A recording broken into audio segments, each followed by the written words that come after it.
வீட்டு வேலையெல்லாம் அவசர அவசரமாக செய்யும் போது என் பொண்ணும் கூட வந்து ஹெல்ப் பண்ணிட்டு இருந்தா. என்ன இது நம்ம கூப்பிட்டாலே வரமாட்டாளே, கூடாத வந்து வேலை செய்கிறாளே, எள்ளு தான் என்னைக்கு காயணும், எலி புழுக்க ஏன் காயுது அப்படின்னு சொல்லிட்டு யோசிச்சுட்டு இருந்தேன். அப்போ தான் பார்த்தீங்கன்னா அம்மாவுக்கு நம்மளால் ஒரு காரியம் ஆகணும் அப்படின்ட்டு இருந்திருக்கு. ஏன்னா ஃபேன்சி ஸ்டோருக்கு கூப்பிட்டு போக சொல்லியிருந்தாங்க. சரின்ட்டு எல்லா வேலையும் முடிச்சு விட்டுட்டு குழந்தைய கூட்டிகிட்டு நான் ஃபேன்சி ஸ்டோருக்கு போயிட்டேன். போயிட்டு பார்த்தேன்னா பொட்டு வாங்கணும் அப்படின்னாங்க. மாதம் மாதம் மளிகை சாமான் வாங்கினதெல்லாம் அந்த காலம். இப்போ வந்து மாதம் மாதம் ஃபேன்சி ஐட்டம்ஸு, இந்த மேக்கப் ஐட்டம்ஸு இதெல்லாம் வாங்குறது தான் இந்த காலம் ஆகிப்போச்சு. நம்ம பிள்ளைங்களுக்கு இப்போ லீவ் விட்டு ஒரு மாதம் வீட்டில் இருக்காங்கல்ல, மேக்கப் திங்ஸ் தான் அவங்க விளையாட்டு பொருளே. ஃபுல்லாக மேக்கப் அடிக்கிறது, கலைக்கிறது, கழுவுறது, மறுபடியும் மேக்கப் போடுறது, இதே தான் விளையாட்டே. குழந்தைங்களை எப்படி எப்படிலாம் வளர்க்கணுமோ, எப்படி எப்படிலாம் பேசணும்னு சொல்லி கொடுக்கணுமோ, எப்படி எப்படிலாம் நடந்துக்கணும்னு சொல்லி கொடுக்கணுமோ எல்லாத்தையும் சொல்லி கொடுக்கணும். இந்த வயசை விட்டுட்டோன்னா அதுக்கப்புறம் வந்து கொஞ்சம் வளர்ந்துருச்சிங்கன்னா நம்ம சொல்லி கொடுக்குறதெல்லாம் அவங்களுக்கு பெருசாக தெரியாது.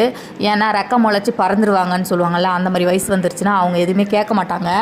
தாயை போல தான் சேலை, நூலை போல தான் புல்லுன்னு சொல்லுவாங்க. இதை எதுக்காக சொல்கிறேன்னா, எங்கள் அம்மாலாம் வந்து எங்கள் அம்மா கிட்டே ஒன்றுமே இருக்காது கையில், யாருக்கும் கொடுக்கறதுக்கு செய்யறதுக்கு அந்த மாதிரி பணமோ பொருளோ அப்போல்லாம் ரொம்ப கஷ்டப்படுவாங்க.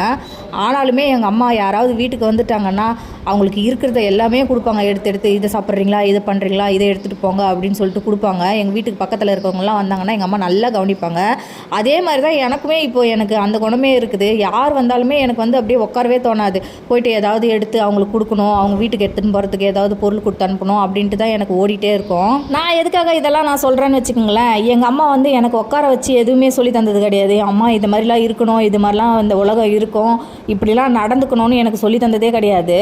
அது சொல்லி தராமல் நான் வந்து ரொம்ப கஷ்டப்பட்டேன். கல்யாணம் ஆகி மாமியார் வீட்டுக்கு வந்த புதுசில் எனக்கெல்லாம் கஷ்டம்னா கஷ்டம், அப்படி உட்காந்து அழுவேன். நம்ம எக்ஸ்பீரியன்ஸ் பண்ணுறோம்ல, அதுதான் உண்மையான அனுபவம். இது செய்யணும், இதை செய்யக்கூடாதுன்னு தெரிஞ்சுக்கிறோம்ல, அதுதான் அனுபவம். எக்ஸாம்பிள் வந்து நம்ம ஸ்கூலில் மிஸ் எவ்வளோதான் நம்மளுக்கு பாடம் எடுத்தாலுமே நம்மளுக்கு புரியவே புரியாது. ஆனால் ப்ராக்டிக்கலாக ஏதாவது ஒன்று சொல்லி தந்துட்டாங்கன்னு வச்சுக்க, சூப்பராக